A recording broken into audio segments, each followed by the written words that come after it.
And welcome to the meeting of the Board of Education. I apologize that we were a few minutes slow getting out of executive session. We try not to do that on a regular basis. At this time, will you please stand for the pledge of allegiance? I pledge allegiance to the flag of the United States of America and to the republic for which it stands, one nation, under God, indivisible, with liberty and justice for all. All right, at this time we have our first opportunity for public comments. The board welcomes ideas, questions, and comments from persons in attendance. Members of the audience may comment during the public comment portion of the meeting when recognized by the board president. We ask that comments be limited to 3 minutes in order to complete the agenda within a reasonable time. We also ask that comments begin by providing your name, address, and school district in which you reside. Would anyone like to make a comment at this time? Mr. Buck. Dave Buck, 124 South Elm, Spencer Grove School District. A long time ago, in Wichita, Kansas High School, far, far away, I took 4 years of Latin. I turned 65 yesterday, and I'm about to use it for the very first time in my life. There's an expression in Latin called tabula rasa, which means clean slate, which means you wipe the slate clean, fresh start, clean slate.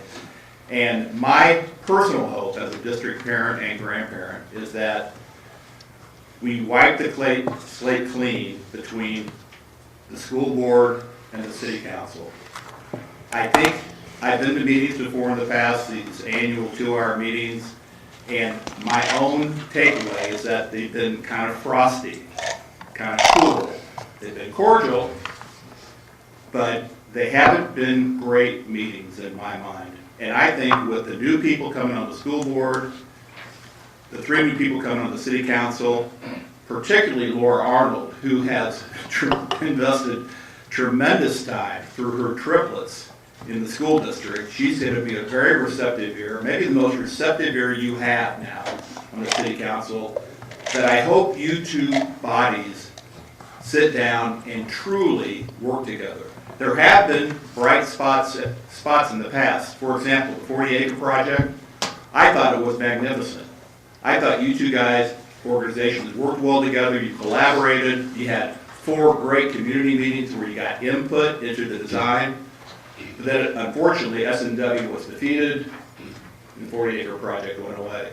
There was also a great start of a project called the Small Business Incubator Project. This is when Sarah was here, which was to get both people from both communities working together with students to help start new businesses to fill the empty storefronts in Webster Groves. That's a great project. I don't know what happened to it. Maybe it's still going on and I just don't know about it. But I would love to see something like that resurface again in the spirit of clean slate, collaboration. I think you all can do a better job. Thanks. Thank you. Would anyone else like to make a comment at this time? There will be a second opportunity later in the evening. All right, board members, you all have an updated correspondence log in your packet, so you took the time to review that. This time we'll entertain celebrations from board members. Let's start with Mr. Addison. I'm going to pass for right now. Okay. I want to notice that we have the basketball team here. I was watching on TV. Awesome games. It was very fun to watch. And I want to do a shout out to all the spring sports teams that have had such a hard time practicing and having games. I really appreciate the coaches' patience and willingness to reschedule because I know that's been hard this spring. So congratulations to all of our athletes. All right, Dr. Strickland. Yes. Steve? Just a quick accolades to be given to all the various PTOs around the district. I know they are in their final loop around the track to the end of the year as far as fundraisers and activities, and whether they be trivia nights or mouse races or whatever the list of things that every one of them has going on. If you can't make the ones at your own school that you're a liaison to or your children go to, if you can go to the other ones, great. But those folks work very, very hard, and for many years I know I kind of wore that PTO hat along with my wife, and I used to say these things don't get done without people slinging chairs and slinging tables and that sort of thing, and pick it up and set it up and clean it up afterwards. And it's easy for people to write a check and just not be involved, but there's a lot of people out there working hard to raise money for their schools and maybe do a few extra things that maybe we don't have the budget for them. So all of you, for the board members and members of the public who are here or will be listening, please attend and participate in some of these things for those PTOs. All right, thank you, Steve. Joe? I just will say I attended the high school parent equity meeting, and it was just really good to see the number of parents working on really concrete things to improve the racial equity in our district. There's good ideas coming.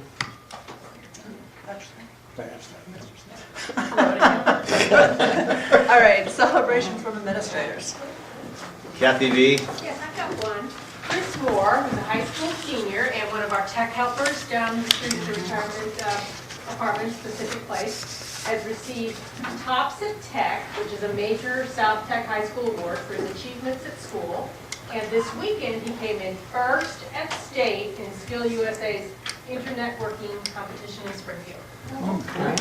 Excellent. Wanted to share just a few before we get to our guest of honor here tonight.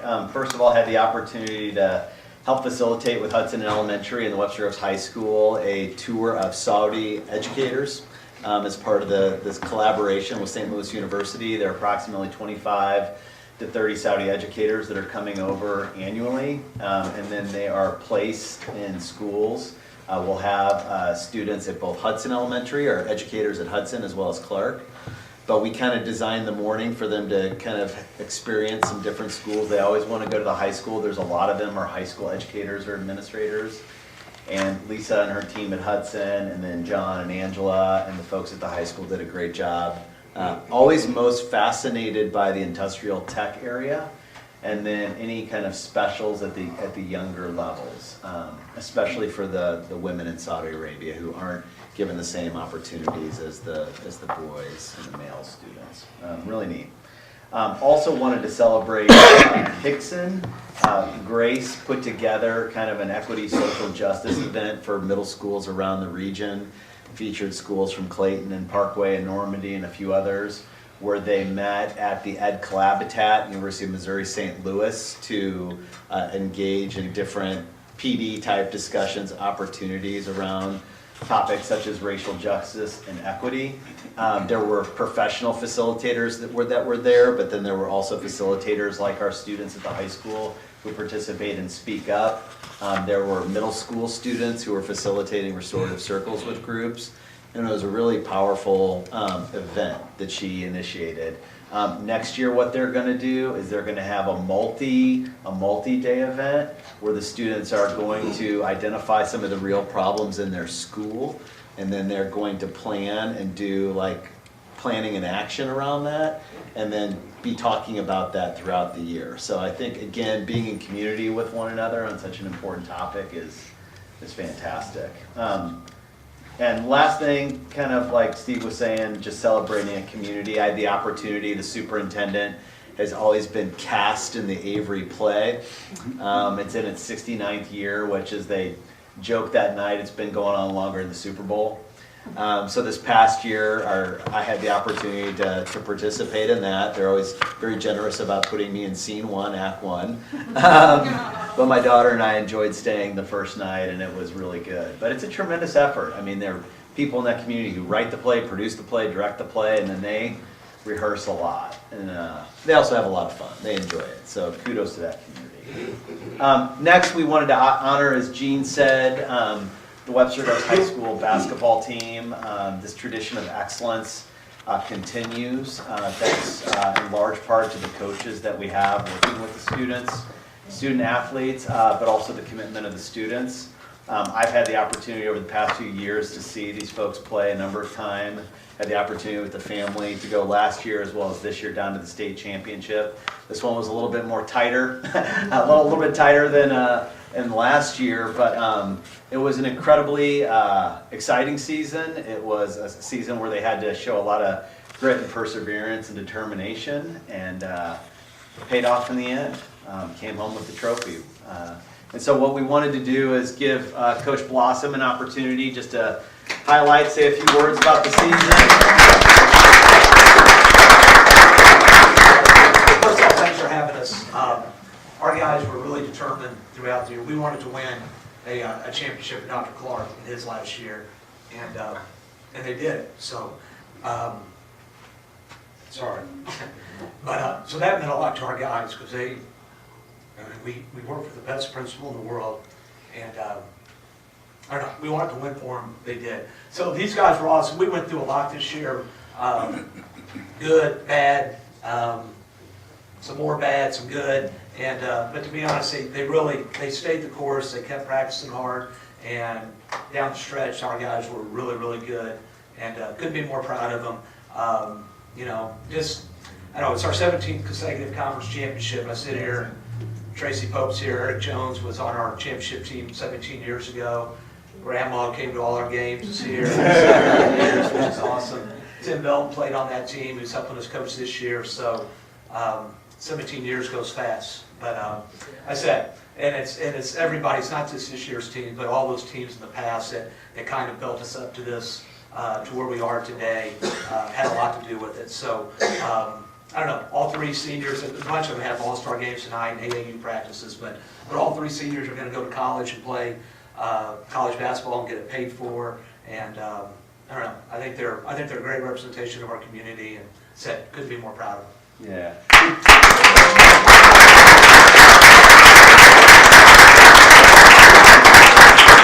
Before you sit, Jay, would you mind just acknowledging your coaching staff? And maybe just identifying the players, and maybe RJ, if you tell us kind of we always look to the seniors for what's next in terms of what you might want to study and, stuff like that. Okay, I'll start off. So, and I'm going to have my guys introduce themselves first. Perfect. They can all. Who's last? Stevie, can you go back over there? Who's over there? Stevie. Here we go. Stevie, start. I'm Stephen Wright. I'm a junior. I'm RJ Wright. I was a senior. RJ, can you just share what your plans are for next year? So what I wanted to do was I wanted to go to school for pharmacy. That was what I wanted to study. And I was thinking about going to the St. Louis College of Pharmacy. That's probably where I'm going. Cool. Thank you. I'm Mario Womack. I'm a junior. I'm Ray Adams. I'm a junior. I'm Malachi Simpson. I'm a junior. I'm Tristan Moore. I'm a freshman. Jack Ellis. I'm a freshman. Okay. So we have a bunch are at AAU and other practices tonight. So coaches, Johnny Parker, who played on our '96 state championship team before my time, but came back to work with us, and so he's a two-time champion. Tim Belton, I said, played on my second team here, won the championship 17 years ago. But teaches in the district and also very involved in the soccer program, was terrific with our guys. Justin Mathis. Okay. teaches math and is our head JV coach, and it does a terrific job for us. Mark Munsterman, who volunteers with us and puts in countless hours with our junior statesman program and our high school guys. It's just been terrific. Went to Webster Groves High School and giving back to the school and the community. And then my longtime sidekick, Scott Stalkup, the best coach you'll ever find in high school basketball. So, I get everybody here? All right, that's all I got here. Thank you. Well, congratulations to you guys, and we wish you the best.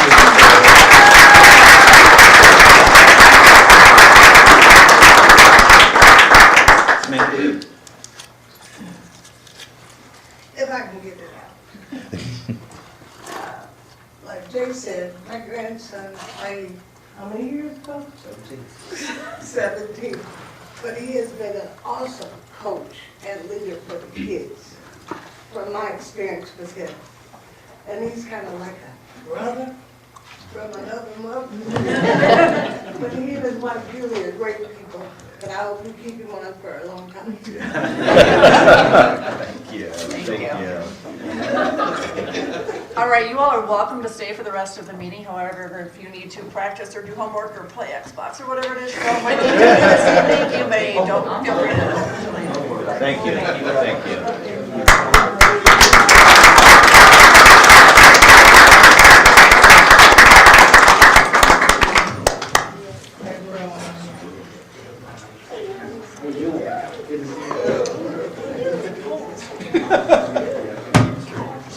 How do you get to be that tall?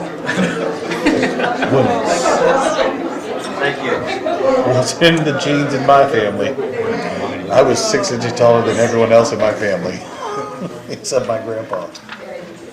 All right, guys, next up is the board calendar. I don't have anything to say about that other than take a look and see if there's anything that you think needs to be added to that and let Sherry know. Just a Do we have a specific, Lions Club? go, I was gonna say, specifically please note that our regional meeting in MSBA, we are hosting. Yes. So please make sure that everyone is there, because it'd be really, really nice to make sure that everybody is there at that meeting. It's gonna be at the high school. And then one thing to add on our calendar is the board, or the district recognition ceremony. That's, I believe it's on the 15th? Okay, will you, Sherry, will you make sure Yeah. that gets on there, and will you send us calendar? The staff recognition thing, Sherry, if you make sure that's on there. And just to let everybody know, I mean, I can make the May 6th Let's Talk. I know it's maybe early for that discussion, but I know that I can make We can take that. that up at the next meeting. Perfect, okay. David, or Jean, did you have something else? I was just wondering if someone was from the Lions Club was here. No, No? they couldn't make it, we're gonna do it at the next Okay, meeting. okay. Yeah. Okay. Discussion of relevant issues, Dr. Simpson. Oh, so I put out to you, it was one of the things that we talked about at our planning session. We did have Amy and Emerson and I always planned, we started the rotation of board members who aren't president and vice president. Dr. Stricker came to join us. And we talked about the 150th anniversary, which is coming up. So what we did, Kathy and I, she researched some of the different information from the past in terms of the district, as well as how we had celebrated in the past. I included that roundup, the 125th anniversary roundup, in your board materials. And it kind of shows how they did it. One of the things that they chose to do, which to me would make the most sense, but I'll default to what you all think, is they celebrated the 125th year when the doors opened for kids to come in. If we were to do that, the celebration would kick off. And so what they did is in June of '93, they convened a meeting of people, a planning committee. And then the event kind of initiated in the summer of 1994. And then it culminated kind of around the Turkey Day time. So if we kept with that theme, we would organize a committee this summer with kicking off the event, if we wanted to, in July of 2019, and then if we wanted to do something similar with a culmination of Turkey Day or whatever we thought. So I just kind of wanted to throw that information out there. At the time originally, I didn't know that they aligned it when we first started talking about this with the opening of school instead of the formation of the district. So any thoughts related to that? I just think it's really fun, and we could beat Kirkwood that did a big K. They got in the Guinness Book of World Records for the most people making a letter on a football field. I think having a starting time is, perceived stop time is good, because, it could go on for a long, long time, obviously all year. But I think, if you designate a time when activities can take place or be recognized, I think that's a good way to do that. So what do you think would be an appropriate length of time? Like, what were you thinking? Well, the 4th is such a big kickoff. I like the 4th as because the parade and everything, you got a lot of people, it's good publicity, you can, people, wow, it's the 150th of the school district. Mm-hmm. And then maybe closing it out at, I was thinking of like Halloween time, but, maybe the Turkey Day or who knows, something like that.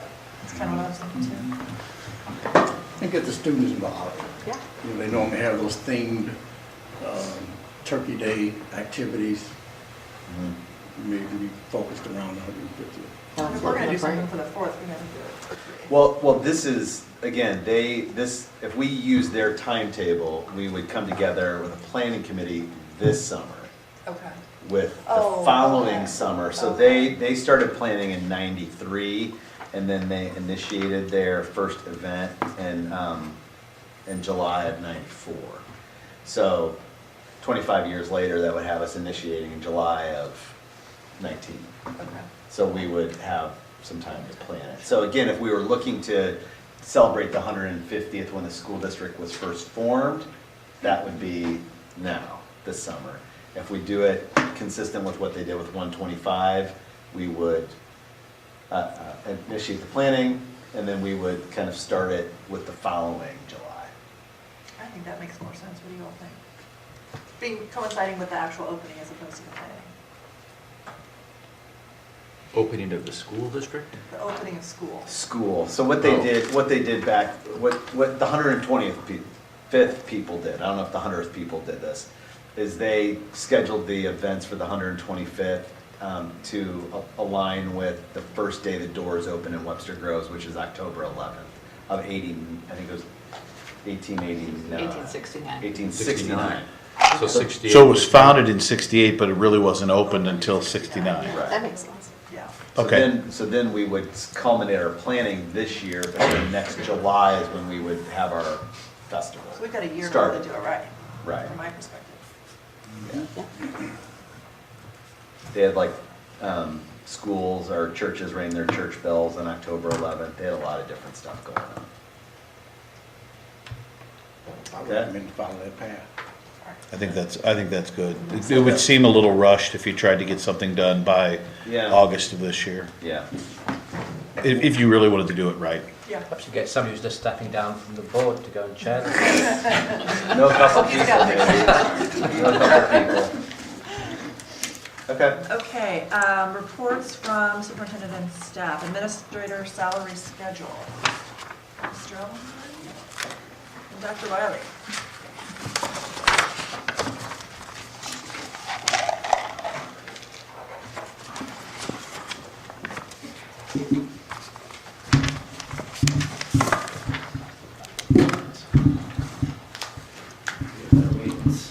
Floppy click share.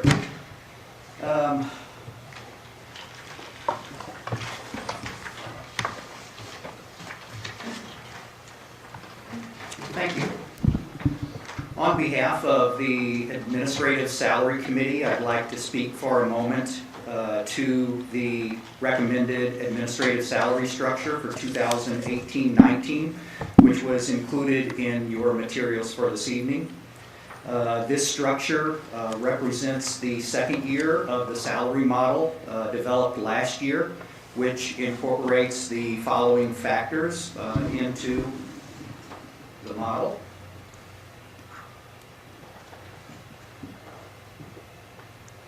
We have a goal of setting compensation at 3% above the St. Louis County median salary for median years of experience. This compares to the 105% goal that we have for teacher salaries. From that benchmark, then, experience credit of 1.5% is given for each of the first 8 years that an administrator is above the county median years of experience.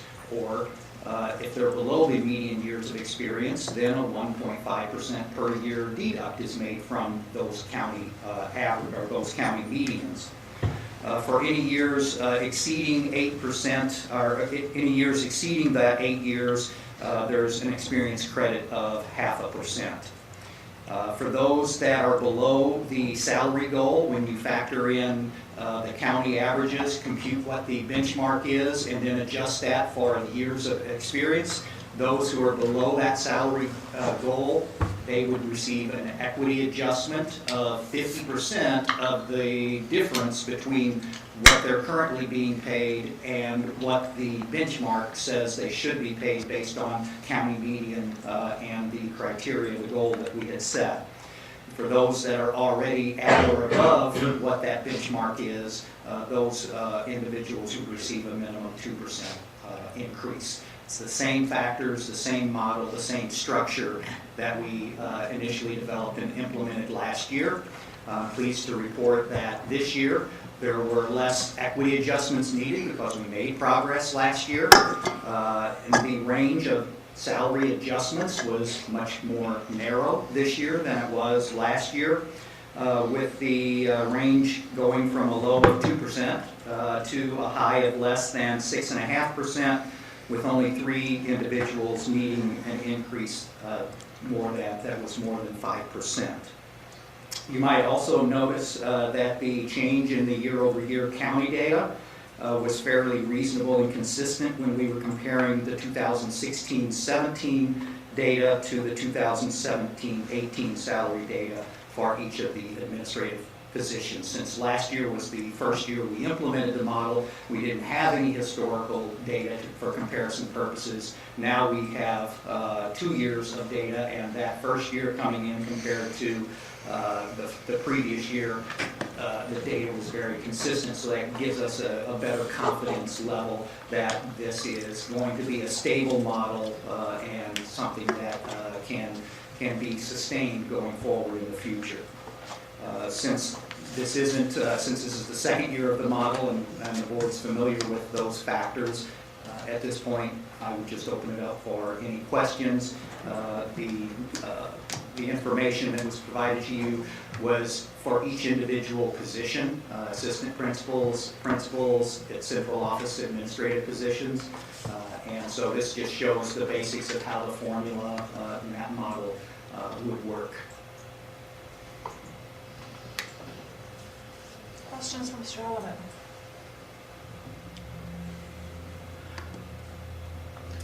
Yeah, I would just like to say that as long as, just like along the lines of the Meat and Confer Committee, I really appreciate the efforts of this committee and Bruce, your efforts to really make sense and try to rope in and make it more systematic. I think it's easier for us to understand, it's easier for the public to understand, for those who dive a little deeper into finances, so just kudos to you guys for putting that effort in. All right, thank you. I believe you get to stay put. I'm sorry. Do I need to make a motion to? Oh, I think you do. Yep, I would like to make a motion to approve the proposed administrative salary structure model and related administrative contracts as presented for the 2018-2019 school year. I'll second that. Okay, all those in favor? Aye. Anyone opposed? All right. Draft 18-19 budget and 3-year budget projection. Mr. Elliman. Thank you. Tonight, we are pleased to present a draft of the preliminary 2018-19 district budget plan to the Board of Education and the community. Before getting into the presentation, I'd like to first acknowledge the tireless efforts of our district comptroller, Joanne Kite, who is also here this evening and who assists with putting together the district budget each year.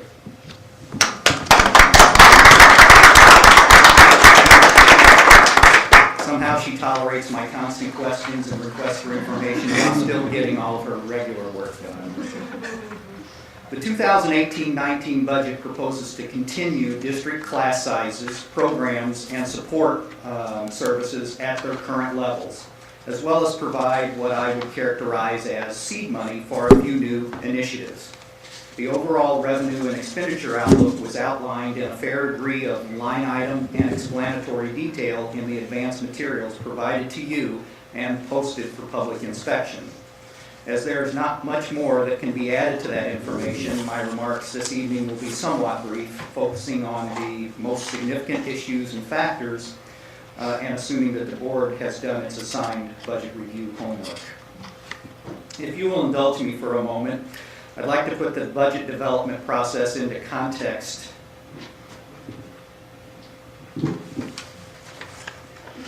With pizza. Specifically, one of my dad's favorite jokes was a guy was ordering pizza and was asked how many slices, how many pieces he wanted it cut into, 6 or 8. And he thought for a moment and said, and better cut it into 6. I don't think I can eat 8.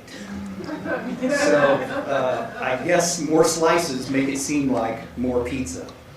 But budget development can be analogous in some ways to making a pizza. All the ingredients and resources are thrown into the mix and then sliced or divided among the various district needs. Of course, this results in a lot more than 6 or 8 pieces, but then again, it has to feed an entire school district, not just one guy. The most logical starting point for building and reviewing the district budget is, where are we now? And for that, I'd like to take just a quick look at year-to-date numbers for revenues and expenditures in the major areas and how those compare to history and past years to give us, inform us where we can expect to end up at the end of this year. Specifically, as we look at those revenues, I will see if I can increase the size of that a little bit so folks can see it. If you look at where we are year-to-date in terms of collections of operating revenues, we're just under 86%. And last year, at the same time, we're 75% into the fiscal year through the end of March. That's 9 days out of 12. So 75% into the year, we're about 86% collected of our operating revenues. That compares to just over 86% last year. And when we look at where did we wind up compared to budget last year, we wound up a little over 100% of our budget, about 101.6%. We're within a couple percentage points year to date this year compared to last year, so it would be reasonable, realistic to expect that we're probably going to wind up a little over 100% collected again this year. That's typical. That's a reflection of our somewhat conservative, but not overly conservative, budget assumptions and approach to the budget. When we look at the expenditures, we see pretty much the same thing playing out there. Our operating expenditures year to date are about 66%. Last year they were 66.4% at this year.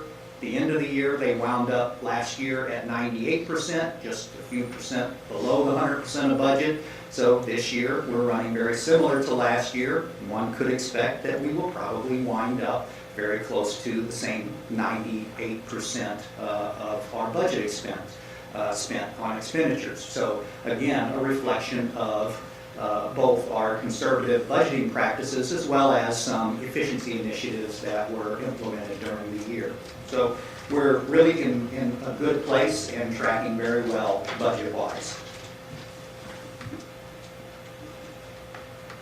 It's also important to note at this point, and the community should be reassured that this kind of a year-to-date look is part of a more detailed and rigorous actual versus budget variance and tracking analysis that is performed by the Finance Office every month, not just in a major category basis, but on a line item by line item basis. This serves as an early warning system should anything start to go off track during the year, we can catch it early. It's kind of like frequently weighing yourself every day so that a manageable 3-pound concern doesn't quietly become a more challenging 20-pound situation. So that when we step on the financial scales, it doesn't make us cry. So moving from where we are to where we're going,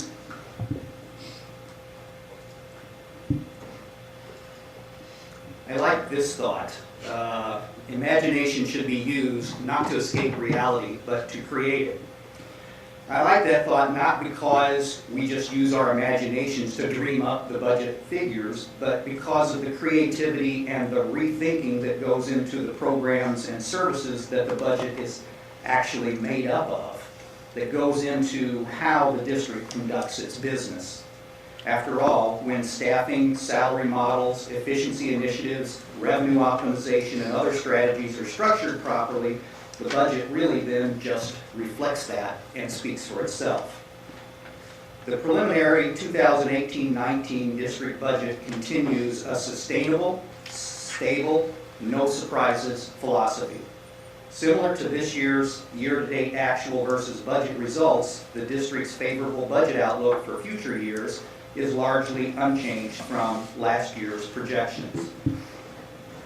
And when we take a look at the bottom line, of course, you received materials that included very much a lot higher level of detail of line items, but the bottom line is our operating revenue budget for 2018-19 is projected at $60.6 million. And the operating expenditures are projected at $60.5 million. So we're projecting about $100,000 surplus. When we look at that, this compares to about a $1 million surplus that we have in the current year. When we look at the 2017-18 revenue budget, $60.8 million, and the expenditure budget for this year is $59.8 more or less. That's about $1 million surplus, and that was expected that surplus was going to decline in year 2 and then in year 3, and that's because that simply represents an ongoing and inherent structural imbalance between the district's revenue sources and the expenditures that continues to financially challenge the district. Specifically, our revenue growth tends to be constricted by limited state funding, limited growth in the tax base because the district's already pretty much fully built, and the district being limited to just inflationary CPI, property tax revenue adjustments every other year, while the expenditure inflation occurs more steadily every year, and that imbalance creates a little bit of a drag on the district's financial outlook each year going forward. In addition, the gradual phase out of the student transfer programs, reducing district revenues by about $70,000 a year. But in spite of these financial challenges, the district has been able to maintain a balanced budget outlook through a combination of efficiency initiatives, good management, and a favorable economic environment, even while adding about $250,000 in new staffing for enrollment growth, equity, and a math intervention pilot. While 2018 is not a reassessment year, the district does expect to see, based on history, a small amount of new construction, perhaps around 0.4% this year. Furthermore, we just recently learned that one of the 2 existing tax increment finance districts in the school district, or TIF districts in Webster, it's the old shops at Webster TIF district, was paid off early and would be transferred to the tax rolls beginning in 2018-19. That represents about $3.9 million increase in the tax base, or about $190,000 in additional revenues. In addition, the economy continues to strengthen, and the state legislature, at least so far, appears committed to fully funding the foundation formula for a second straight year. At the same time, district resident enrollment is slowly and steadily rising, which also tends to increase state funding. So the effect of these factors is evident throughout the 2018-19 budget numbers. Projected operating projected operating revenues, as I mentioned, of $60.6 million are up about $600,000 compared to last year when adjusted for the one-time full-day kindergarten settlement that was received this year. And I thought it might be helpful, this was included in the materials and the overall summary that was provided to the board and to the community, to reconcile, essentially provide a reconciliation between this year's operating revenue projection and what the operating revenue projection is for next year, and what the changes consisted of. And of course, the biggest difference between last year's revenue level and the 18-19 projected revenue level is an adjustment for that one-time full-day kindergarten settlement that was received this year. But we also have rising enrollment and also the state's commitment to fully funding the foundation formula increases the state adequacy target, which is one of the factors in the formula. We've got the 0.4% new construction, the property tax impact of the old shop at Webster TIF district being dissolved and returning to the tax rolls and these other additional revenue changes that then brings us to what we're expecting in operating revenues for next year. We also took the same kind of a reconciliation approach to expenditures, beginning with last year's expenditure levels and then adjusting them for the salary adjustments for all staff members, the teacher retirements, the channel changes. So as teachers move from one degree level to a higher degree level, they move on the salary schedule and are compensated accordingly.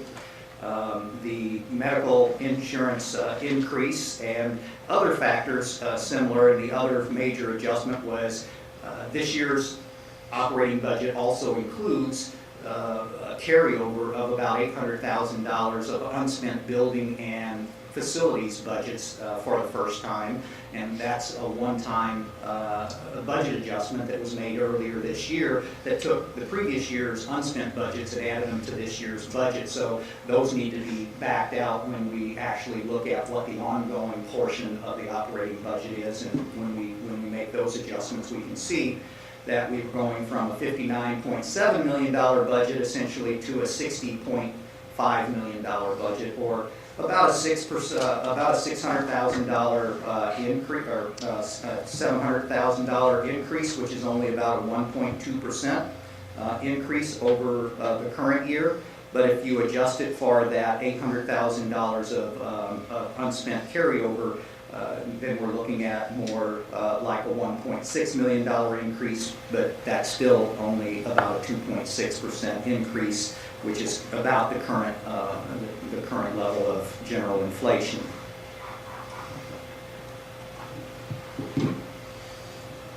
So back to the budget summary page, so that we can look even beyond the 2018-19 school year. As we look out and how is this going to play out, it's always a part that we look at in terms of sustainability of the district budget. Last year we took a 3-year look. This year we update that and add a year on to the end because 18-19 last year was year 2 of the projection, but this year is year 1.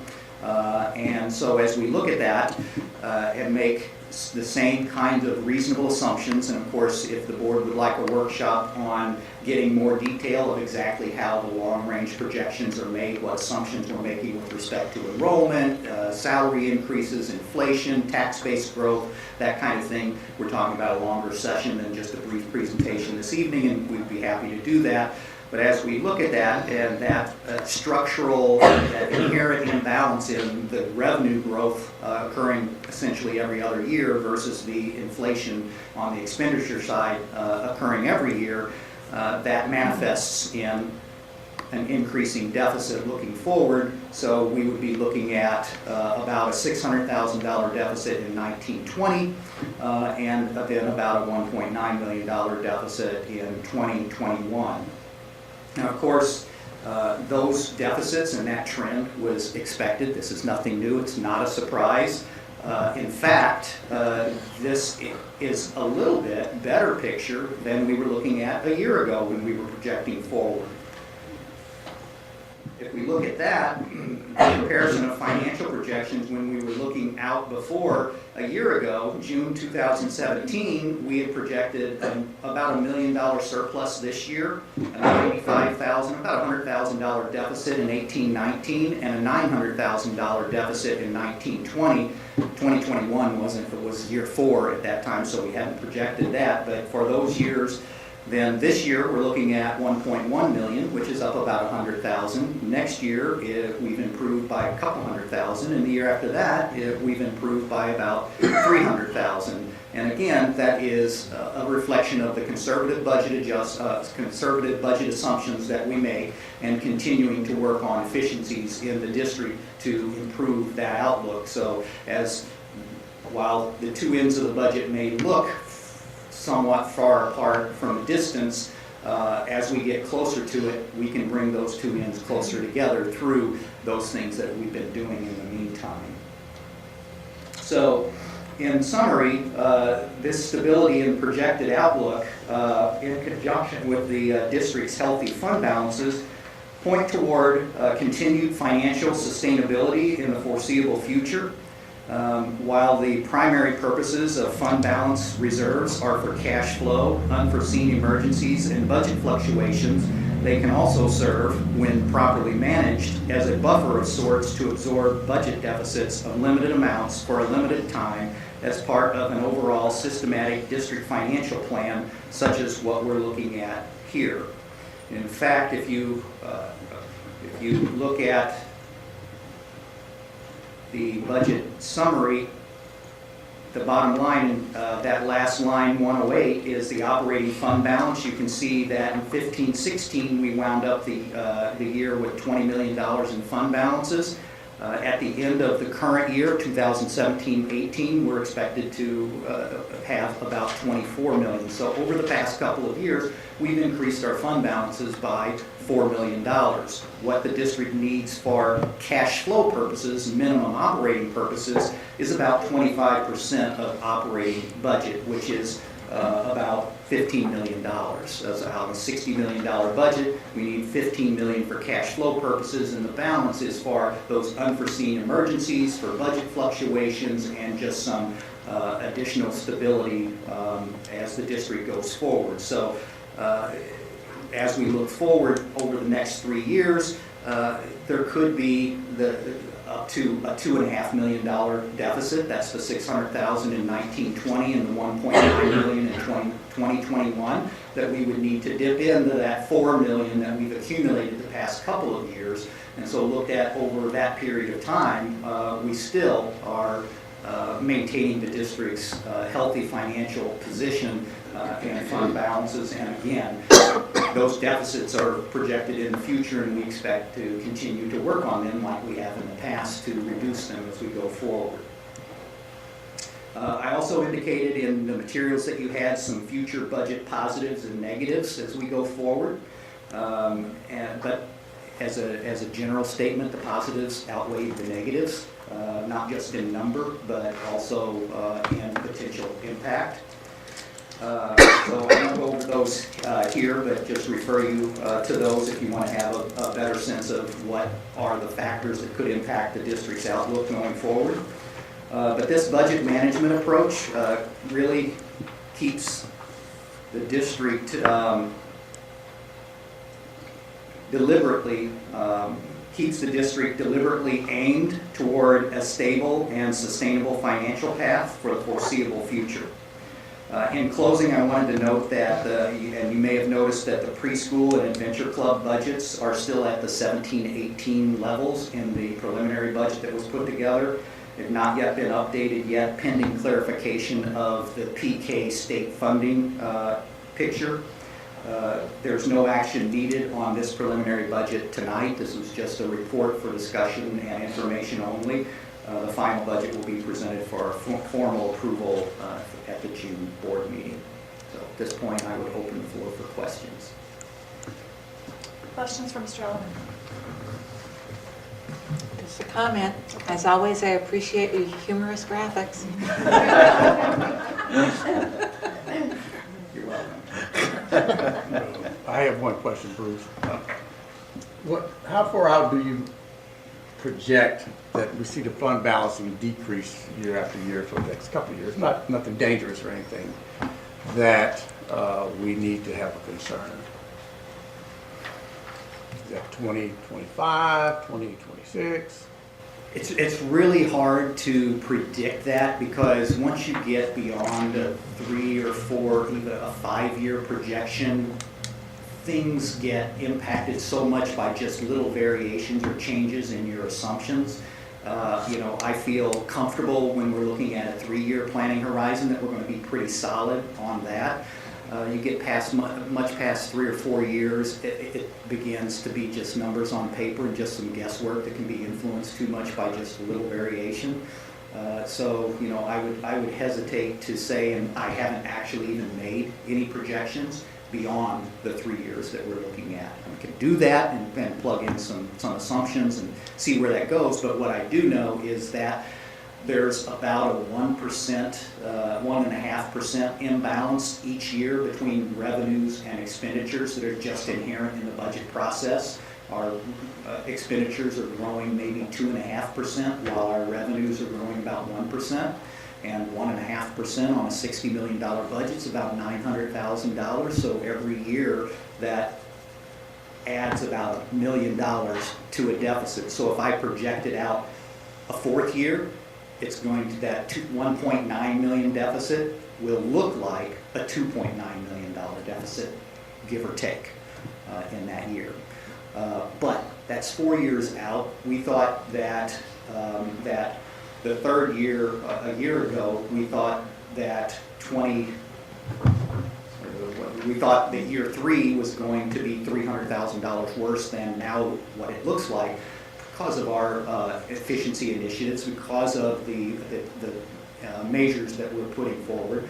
And, you know, we're making some conservative budget assumptions, both in a couple of the major revenue growth areas, and then on the expenditure side too. We're kind of erring on the conservative side on the expenditures, while we're erring on the conservative side on the revenues. And while that results in small differences 1 year, 2 years, 3 years out, it starts resulting in bigger differences in 4, 5, 6 years. And that's not because of what we think is going to happen. It starts to be because we're being conservative, and that's why those two ends start coming closer together as we get closer to it. So I wouldn't get too worried about beyond year 3 until we're actually running a real deficit in the year, a significant deficit in the year that we're in, because now we know that, okay, we've already got this deficit that we're currently facing, and we know that that's probably going to get worse year by year going forward. Thank you. Bruce, how much of the savings are also coming from cuts to structural budgets? And that's perhaps something that concerns me a little bit, is that as we see, we've got some of that money came back from building budgets that weren't actually sort of utilized and things like that, and yet we look around, we know that that's structural work that at some point is going to have to be done. So when you're talking about structural, you're talking about facilities, capital improvement kinds of budgets. Yeah. The good news with this is that we do have an amount of money in the operating budget to address the capital concerns of the district. It's not as much as what would be needed, given that we have something like $160 million investment in plant facilities. Generally, you want to budget a couple of % of that each year. We have budgeted for next year about $700,000.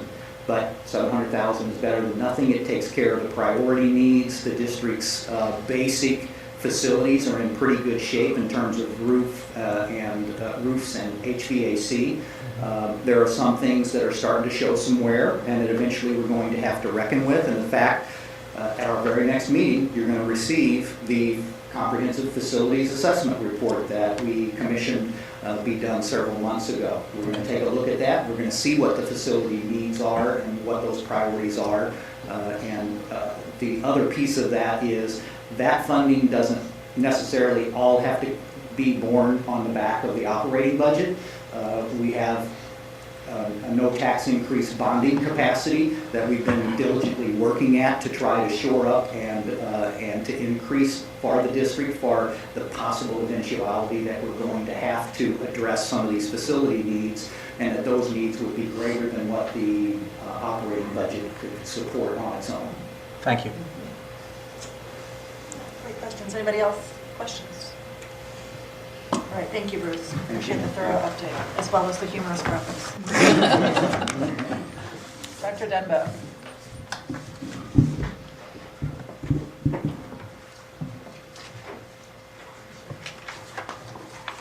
Thank you, ma'am.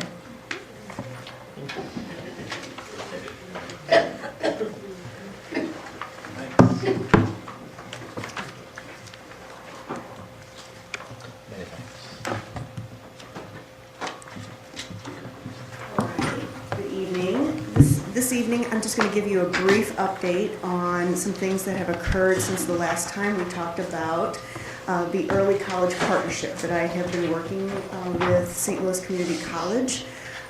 to help establish for the Webster Grove School District. So since I first discussed this back in March, several things have occurred. One thing that has happened is there's been some personnel shifting at the St. Louis Community College itself, and so I've been working with a different set of people lately than I have when I first started this process.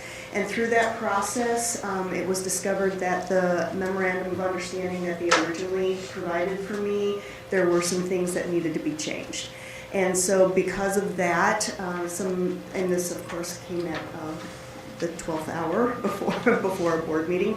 So what you have in front of you represents the modified memorandum of understanding. The second thing that has occurred that we were excited about, but now we're going to need to do a little bit more investigating about, was that when Mr. Copeland was vetting the original memorandum of understanding, he looked at the state statute that allowed for this type of partnership to occur.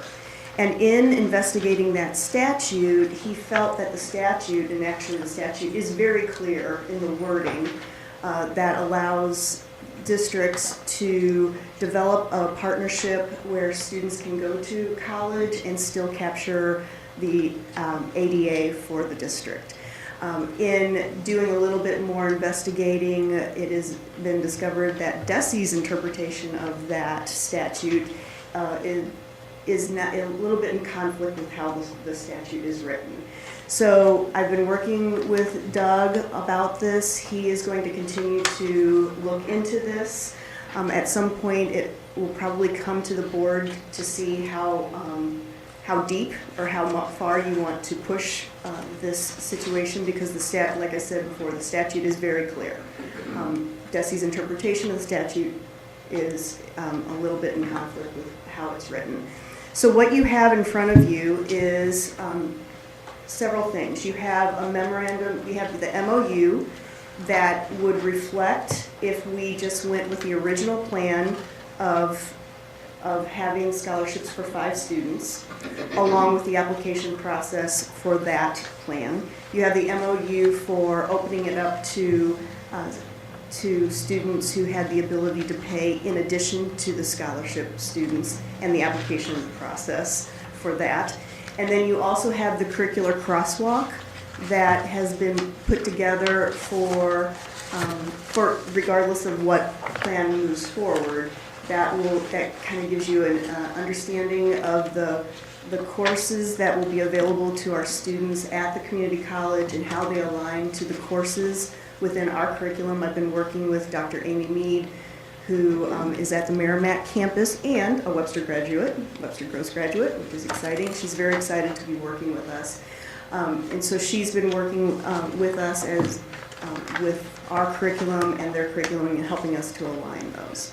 So what I would propose for this evening is approving the MOU for the process for providing the 5 scholarships for students and moving forward with that.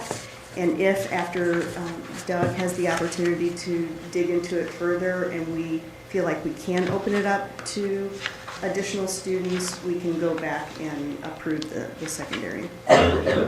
So what would the additional cost be if we don't get the daily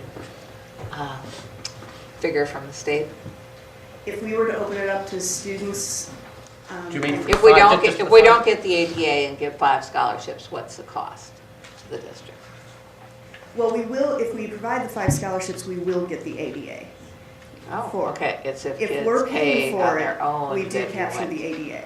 Okay, What the statute says is that it's not, it doesn't say that in the statute itself. In the statute, it says that you can provide this opportunity and capture the ADA.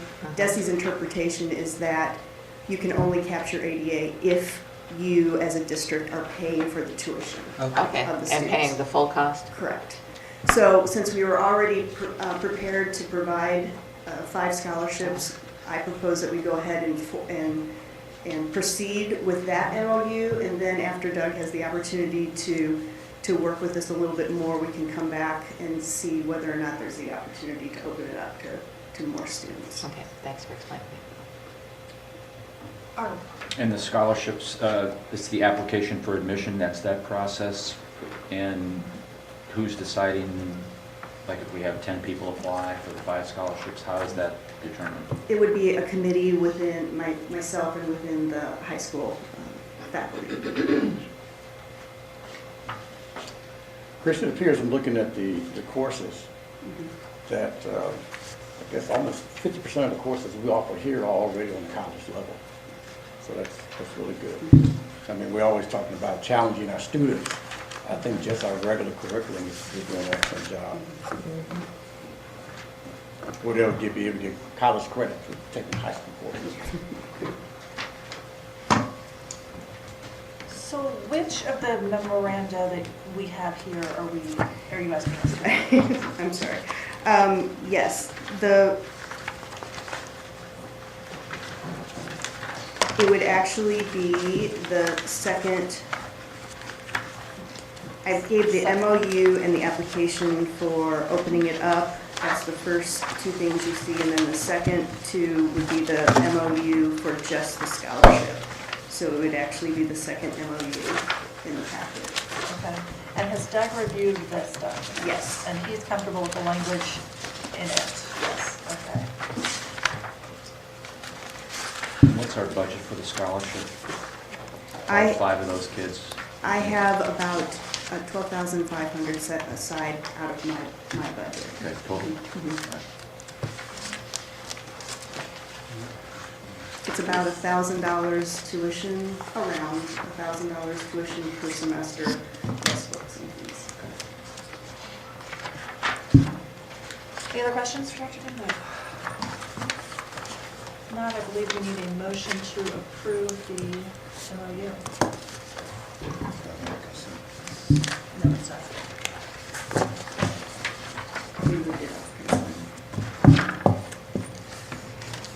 Well, I make a motion that we approve the MOU for our early college partnership with the understanding we'll give scholarships to 5 students. Second. All those in favor? Aye. Aye. Anyone opposed? Okay, great, thank you.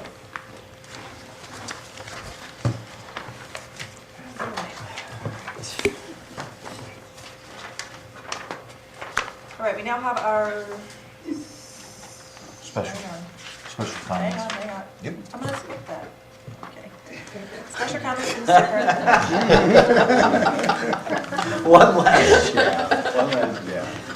Well, we're certainly very excited tonight to both celebrate some of our colleagues who are moving off the Board of Education, as well as welcoming some new ones to our team. Christine and Keita, we are so excited that you'll be joining us in discussing and helping govern and move our school system forward from these critical roles as board members, and me as an administrator. I think I speak collectively that we're just thrilled that the 2 of you will be here with us. We can't be more excited. So we're going to celebrate cake in both in honor of you 2, as well as Jean and Emerson. But we did want to take this time, it's been a tradition in the Webster Grove School District for a long time, to honor our outgoing board members who have served, in this case, so incredibly well. I don't know if I normally go first or last. I know I have some gifts to hand out, but I'm happy to do it. Why don't you go last? Okay. And David, let's start with you. Let's start with Jean and David. Okay. All right. Good. Okay. So no, I just like to thank you for all the service. I know that any meeting you will have read everything really well. I know that you bring a lot of outside interests. You're politically very well connected. I found that to be very useful in terms of how we're looking at things. I think at times there's a danger we perhaps have an insular view of things, and to understand the big picture as things work around the state, I think is it brings some very good insights there. Obviously, as the parent of wonderful children who've gone in concert with my own as they've gone through through the high school and whatever. Known you for a long time. And I'm encouraged that you'll be moving on and working with the League of Women Voters. When you leave this, you're going to carry on your public service in a different way, but thank you very much for everything you've brought. Thank you. Arnold, I'm going to jump over to you. I can't think of any other greater cheerleader that I have seen in this room or attending events other than Eugene, other than John. So I want He gets paid. I want to compliment you on that, because it seems like every meeting or every time we are together as a group, you are always commenting on a play that you saw or a sports team that you saw, or you went to some other act, and you were very, very involved with that. I appreciate all your time that you have given in service to the community. Thank you, Arnold. Steve. Gene, we've known each other a long time. We actually, for a lot of people don't know, we actually worked together at one point in time, long before we ever knew we were going to be board members together. And I was excited when you were willing to come on the board and look for that. And I'm jealous because you never had to run a campaign. You served two terms and never had to buy one darn sign. Hopefully Peter and Christine will have the same situation. I'm also pleased that I have a fellow North Dakota hockey fan there across the board, as I'm an adopted North Dakotan and into a family who likes that hockey team a lot. But getting back to some of the things that David and Arnold had shared, you have always been a wealth of information as far as knowing what's going on out in the community, not in our local group, but at the state level amongst some of the representatives and senators at our state level that don't even represent our district, but you've gotten to know those people as well. I love that passion for the Legislative Advocacy Committee. I don't think you've missed, I'd be surprised if you ever missed a meeting of that group, because that's something that's really a passion of yours, and I appreciate that. And I've always really enjoyed having my writing wordsmithed a little bit, just for the help, because Jean's always got that. I think that little OCD kicks in there, and she helps us make sure we've got our I's dotted. Yeah, right. Our I's dotted, our T's crossed, literally. And I want to thank you for your 6 years of service, and your family should be very proud of you, the community should be very proud of you, and we should thank you immensely for your time. Joe. I just want to thank you for all your encouragement and help in the last year. I don't have a long history of knowing you, but I really appreciate your mentoring and your help and your words of wisdom along the way. And I think when it's that MSBA day at the Capitol next year, we're going to be calling you. It was so smooth, but it was all thanks to you. So I really appreciate all your help. Gene, we've worked together for quite a few years. We served in several committees at the same time, specifically the policy committee. I think we spent many evenings here, critiquing and changing and making sure those revisions were in the best interest of the district. And just like Steve said, crossing those T's and dotting those I's, you was always good for that, where we want to sometimes rush through it, but you pulled us back and make sure that our focus stayed on where it should be. So I just want to thank you for your service and good luck in your next endeavors.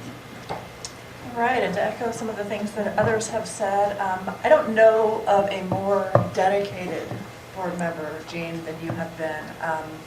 From being visible in the community at events, you go above and beyond, and as a person who, my schedule doesn't always let me be able to be at all of those things, I'm always so grateful that, I probably should have told you this sooner, but I'm always so grateful that you've been there and have been an ambassador for the board.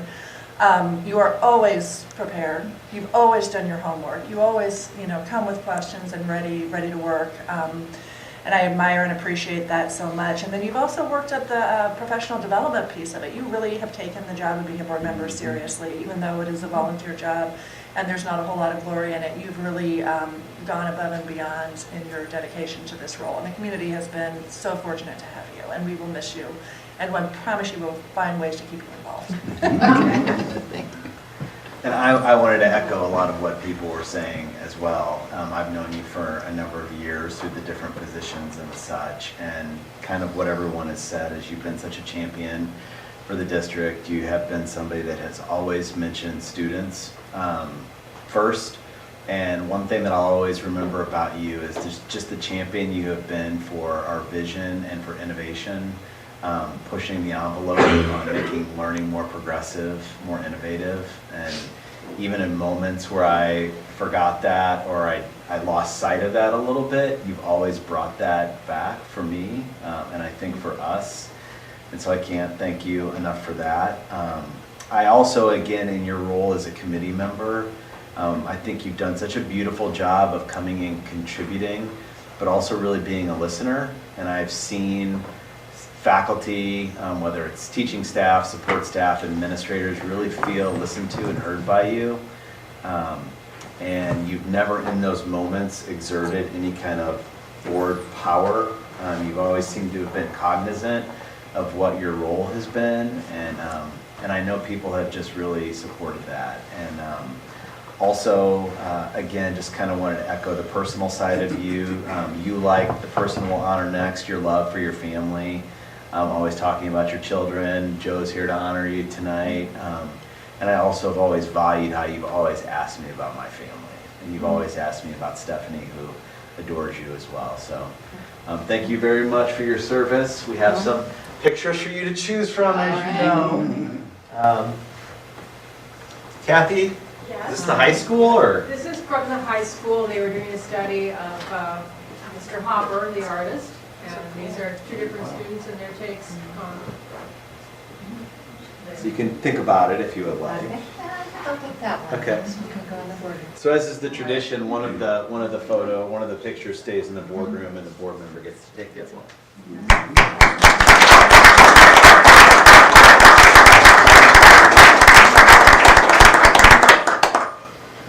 Well, thank you all. This is overwhelming how it's been just a tremendous 6 years. There are extraordinary people in this room. There are extraordinary people in all of our school buildings, and I'm counting the students all the way up to the administrators. And it's really been a pleasure getting to know more people and how the district works. It is a learning process, Kate and Christine. There's a lot to learn about how everything operates. And I really encourage you to do the training. MSBA has a tremendous program to train people, but talking with people in other districts. I think I'm the only one that went to a board meeting in Kirkwood and a board meeting in Clayton. And just learning how other districts do things was really eye-opening to me. So I encourage you. I know you'll do great, but I know that this board is going to continue to be in great hands. Thanks, Jim. Thank you.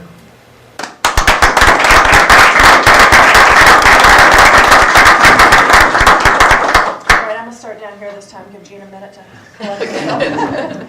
You know, whenever I see Emerson, I'm always in awe of, I'm not going to call him a wise old sage. I'm going to call him a wise sage, because many times we will have discussions and then all of a sudden the sage will say something that will, we need to think about that, or we need to pull back from that. And that perspective, that experience has been extremely valuable from my perspective. I want to say I respect you greatly. And I think the community does also. And David and I are going to compete to uphold your sock tradition. And so you won't be forgotten in board meetings in the future. That's right. Steve. Emerson, we've been friends for a long time. We sat at a lot of CYC soccer games, and you and your lovely wife Paula sat in the stands many times when I had the pleasure of coaching one of your daughters, Madison, who is here, who I love dearly. Hey, babe. And your beautiful Mackenzie as well, who's now a teacher who went into education, and I think that's just amazing. So it's been 10 years since I think you called me and said, a little more than 10 years, and said, hey, I'm thinking about running for the board and I'm looking for a treasurer for my campaign. And you didn't have to make any more calls. I was ready, willing, and able to help in any way I could, and worked with some wonderful people on your campaign, and was so glad to see you become a part of the board back in 2008. And those 9 years seemed like, between even that 1 year off, that 9 years of being on the board, I know you thought it would never end. Because when I was running again in 16, you thought you only had one more year. Yeah. You had two. But it's been an honor, and I appreciate your matter-of-factness when we needed it. I appreciate your consideration and your ability to really look through the issues to say, hey, look, this is what's the right thing for the kids. And you have been respectful any time that we've ever had disagreements or people voting differently between us, between other people on the board. You've always been wonderful in the way to always take the high ground and know that we're going to do the right things as a board overall and move forward as one group. And I'm honored to have served on the board with you and helped you get there a little bit, what little bit I did. But I will continue to use you as an example of somebody I want to be like as a board member in my final year. So Thank you, Steve. Emerson, it's only been a year. But I have learned a lot from you. I appreciate all your help before I got on the board with words of wisdom and thoughts. You're always so nice and so approachable. I'll definitely miss your sense of humor. Keep everybody on their toes. And I just love that you always stand up for what you really believe and what is right for the school, the students, whoever, without wavering. I wish you all the best. It's been a pleasure. Thank you. David. So, Emerson, I know that whilst you're stepping off the board, I know you will remain involved. Take you at your word that you'll come back and be making public comments once in a while. I want to actually touch on something slightly different, which is lots of different board members bring lots of different things, and for you, it's your sense as a businessman. And I see in so much of what you do, that you view this as, yes, this is what's right for the kids, this is what's right for the district, but at the same time also, this is, there are business aspects to this, and so many times you'll sort of step back and say, okay, if I'm running this, if I'm managing my people, these are the things that I try to do it right. If I'm running a business, these are the things that I try to do. You bring all of that in, it's really very, very valuable. In combination, obviously, with all the other skills everybody brings, but I think it's something that people who know you and people who serve on the board with you, I will really appreciate the business sense you bring to the board. I sometimes wonder if that's the thing that the community realizes, one of the many things you bring, but I really want just to sort of to make, really raise that as being something that for me has been something, particularly really very, very helpful in all the time you've been on the board that I've had the pleasure to serve with you. Thank you, David. Jean. Well, the smartest thing I ever did was decide to run in 2012 when there were 2 open seats and you were running for one of them. That's why I never had to have a campaign, because you had so much respect. Nobody wanted to challenge you, so that was my brilliant move. But like David said, your business acumen has been so much appreciated on this board in the last 9 years. But when we did the superintendent search, I especially found your wisdom very, very valuable, because you had gone through a superintendent search before. You remembered the process, you raised the right questions, and in all of our deliberations, I just really appreciate the experience and the common sense that you bring. But I also want to mention the equity focus. You have always made us think about really reaching out and achieving our mission of personal and academic success for every student, not leaving anyone behind. Thank you, Jean. Oh, I really have to do this. I probably should have written something down. I was procrastinating. Okay, first of all, Arnold, your point of sage is the perfect word. I can't think of any other board member that has had more mic drop moments than Emerson. We'll be talking about something, and then Emerson will make a point, and we're all like, wow, okay, yeah, you're right. And so I've been an Emerson fan for a long time. This year, working with him as vice president, I have really gotten to know, and my respect for him has deepened so much. Some of I guess the quality that I would use to describe him first would probably be integrity. Man doesn't say anything he doesn't mean. And he is, his heart is always in the right place. His decisions are always based on what's best for kids. Doesn't have a lot of tolerance for BS. He's also not a flashy person, and that's why I feel like this year I'm so grateful to have had the opportunity to know him and to work so closely with him this year. He's not a person who wants to draw a lot of attention to himself. As wise as he is, he's not looking for the spotlight. Doesn't love the sound of his own voice. Actually, he doesn't really love the sound of many other people's voices. Maybe Paul. You know that. Hence the mic drop moment. Yeah. So I have certainly been a better board member and a better board president this year. We have been a better board of education and better district because of your contributions this year. And there's just no way we're ever going to replace you. The only other thing I want to say is that what you all probably don't know, sitting out there, is how funny this man is. He gets me in so much trouble. The comments that he's making over here crack me up in the middle of the board meetings, and I'm going to miss that as much as anything. But in all seriousness, I love you and I thank you. Thank you. Thank you very much. Yeah, again, kind of a little similarly, you can't be in Emerson's presence and not know how much he loves the women in his life, his daughters and his wife. Always comes up, you guys always come up, some story or another. And as a father, as a husband, it's a really great role model.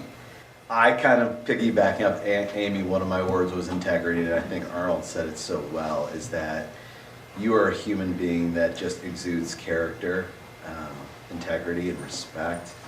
And I think how you live your life and how you treat people, you command it.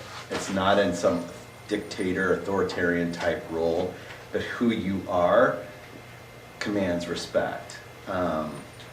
And I can't thank you enough for that. You brought this integrity, this truth to conversations, to personal discussions, as well as big, high level, as well as smaller type decisions.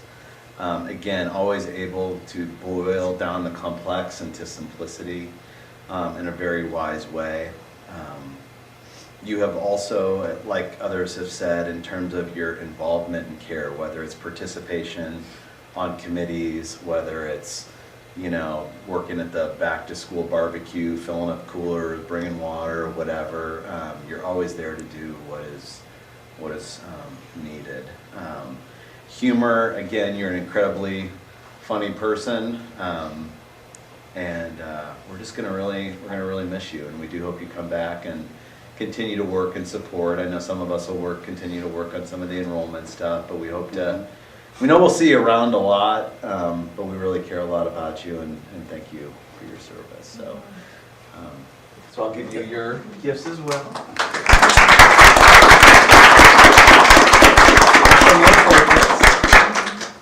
And you could make that decision. Yeah, let's just Put them there. Paula might And want to weigh in. since you were a board president, I don't know if I need to give this to you, you were Paula. You got There's a it. gavel. But every one of our outgoing board members who served as a president gets a special engraved gavel. So can I use this as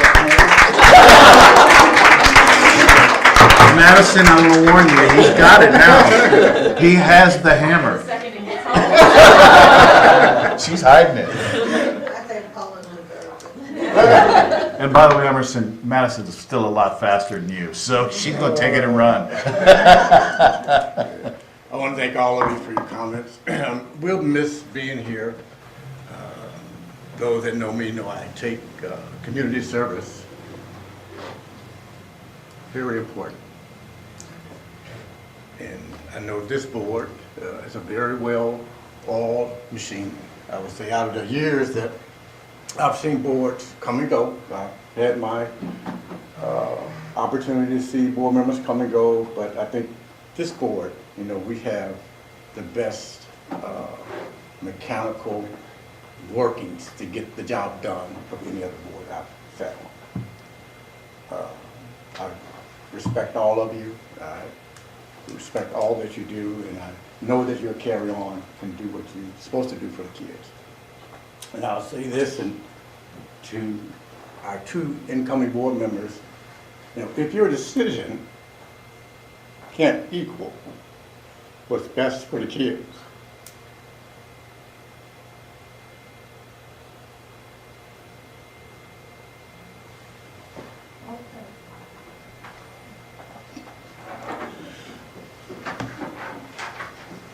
it's not a good decision.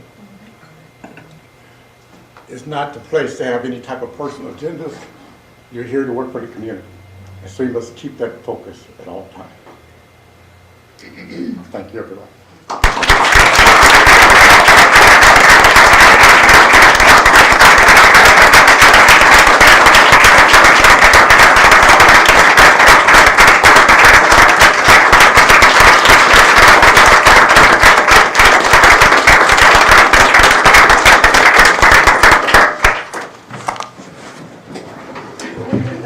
Right, you guys are leaving quite a legacy. Okay, I guess we have to continue with the agenda now. Second opportunity for public comments. I wouldn't want to follow that, Paula. He's a great guy.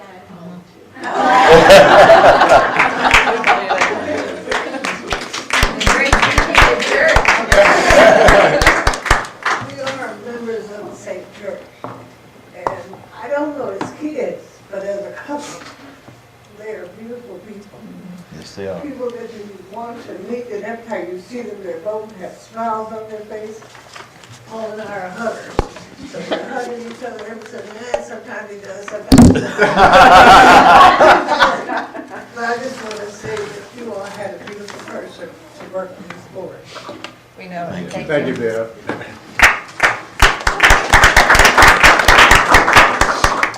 Okay,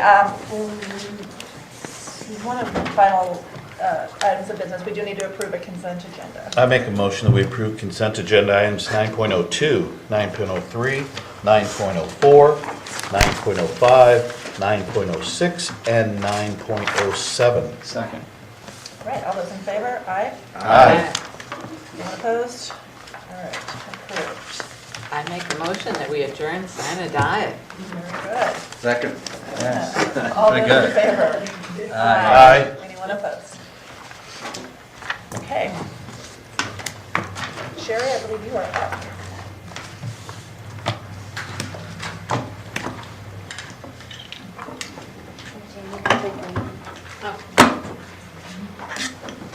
You can take yours too. Oh, great, thank you very much.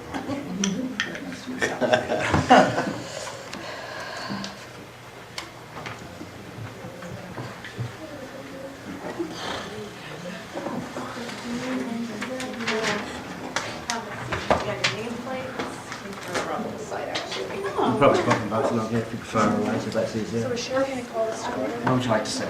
Sit here or sit next to Amy? Well, I don't think I can take it. Well, we can get the name tag and move it over there if you'd like to. That's not difficult. Where do you want to go?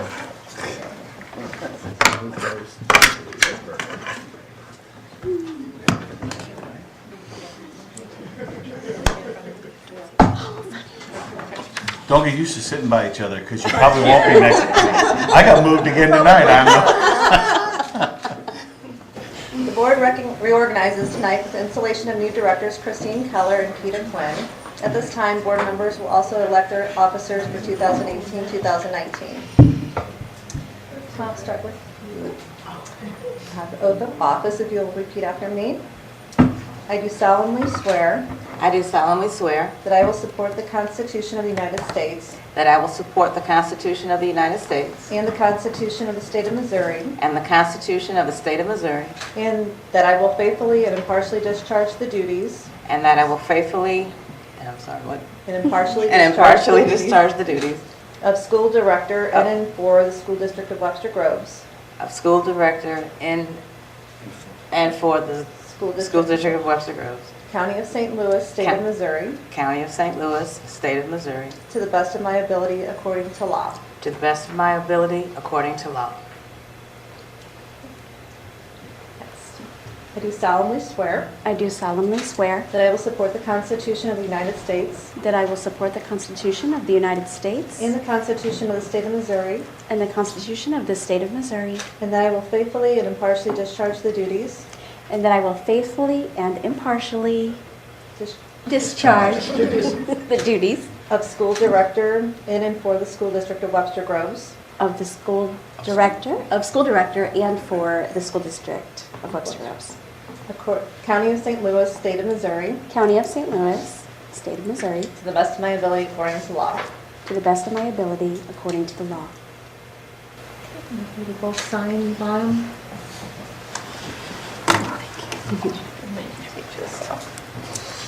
And then you can vote. Okay.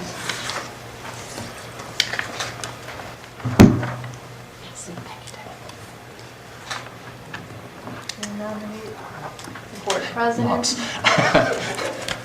Do we want to wait and just explain to them what's going on before you let them do that and then explain to them what's We're happening? doing the nomination for board president. Okay.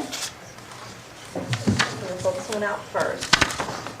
Keita and Christine, do you want to take a minute to recognize who is here with you tonight and maybe make a statement? You don't have to, but I would just want to give you the opportunity. Sure.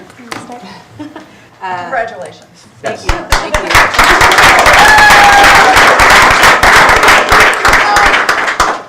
I wanted to recognize my daughters, Shani and Soroya, and I think Mia's in the bathroom. Oh, she's back. Oh, there she is. Back there. And my second mom, Beverly Pope, and my sister in spirit, Tracy Farabee. Thank you, Jean, very much for all of your advice and mentoring. The same to you, Emerson. I have very large shoes to fill, I see, but I will do my best to do them honor. So thank you, everyone. Thank you very much.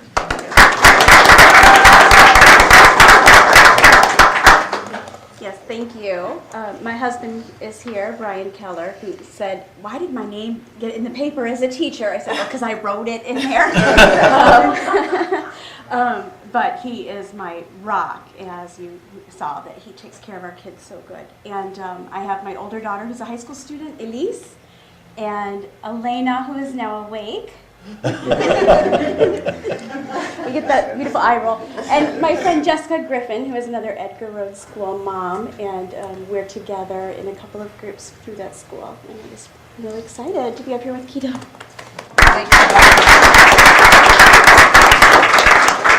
Okay, Sherry, I'll let you continue. To complete the board's reorganization, the board nominates and elects its officers for 2018-2019.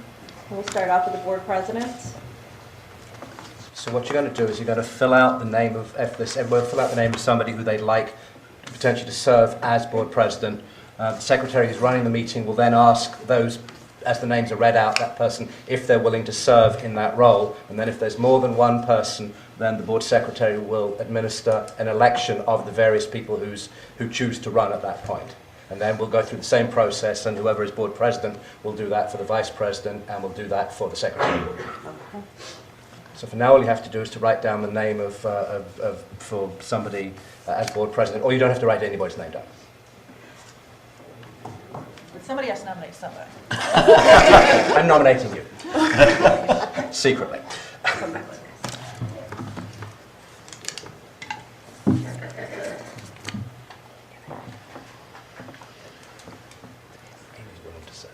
Okay, that helps. Just to make your lives a little easier. Thank you.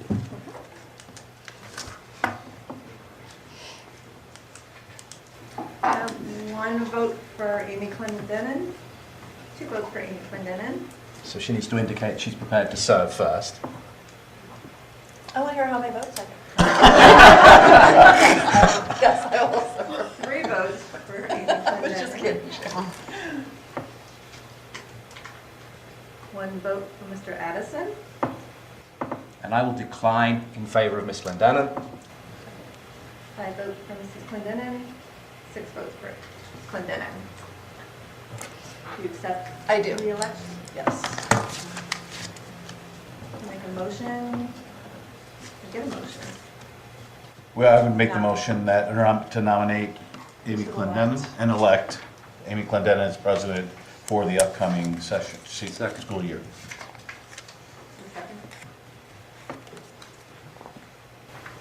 All in favor? Aye. Any opposed? All right, thank you all. I appreciate your confidence, and I'll do my best to deserve it.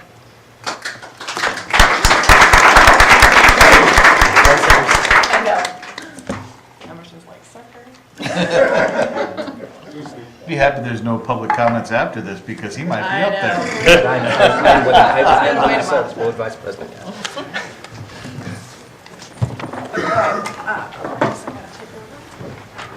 Nominees for vice president.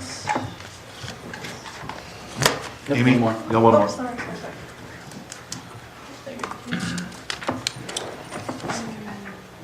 Always my pleasure.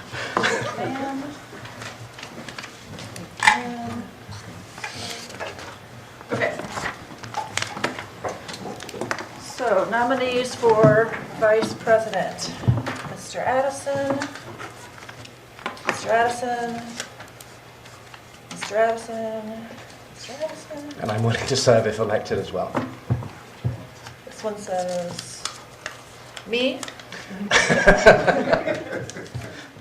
Okay, all are for Mr. Addison. He is willing to serve. Therefore, I move that Mr. Addison is vice president. I'll second that. All those in favor? Aye. Anyone opposed? Okay, great, congratulations. Thank you very much. So, are you going to, I mean, you laugh at Emerson's jokes, but you always treat mine with utter derision. Emerson's funny. Ah, okay, all right, good, okay. I knew there was a reason for that. I would like to further move that Thank we elect Sherry Myers to continue to serve as board secretary. Okay, seconds. All those in favor? Aye. Anyone opposed? Sherry, thank you, congratulations. Thank you for your hard work. Another one? Lastly, I'd like to make a motion that Joanne Kite continue to serve as board president for 2018-19. Or board treasurer. Oh, treasurer. Treasurer. My apologies. I spoke incorrectly. Sherry, board treasurer for 2018-19. Joanne? Second. Sorry. All right, all those in favor? Aye. Anyone opposed? Thank you, Joanne. We don't get the credit you deserve, but we appreciate all we know you do behind the scenes. So, congratulations. And if our two new board members would like to move and second the adjournment, that would be okay. No pressure, guys. You can just say so moved, and that's the really easy way to do it. So moved. Thank you, Gina. And seconded. All those in favor? Aye. Anyone opposed? Right, please stick around for cake. Let them eat cake. Thank you all. I'm sorry we didn't have a chance to sit down. I'd love to get together with you afterwards. And